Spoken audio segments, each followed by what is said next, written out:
Gençlik Төрағасы 3-cü kurultayın делегаты Қыдырәлиев Разат. Мен сізге берейін деген сұрауым, былтыр айыл аймақты қыдырып жүргенде біздің Чоңғара айлы бар. Спорт 3 в 1 деп спорт комплекс құрғанбыз.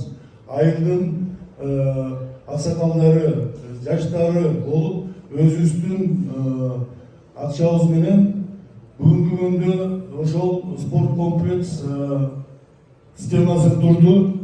Анан бұл Талас облысы мемлекеттік фондынан былтыр 3 миллион ақша болып, Қарабура Айтматов районынан 1 миллион, 4 миллионға баяғы крышасын құрабыз деп, фермалар тұрғызған.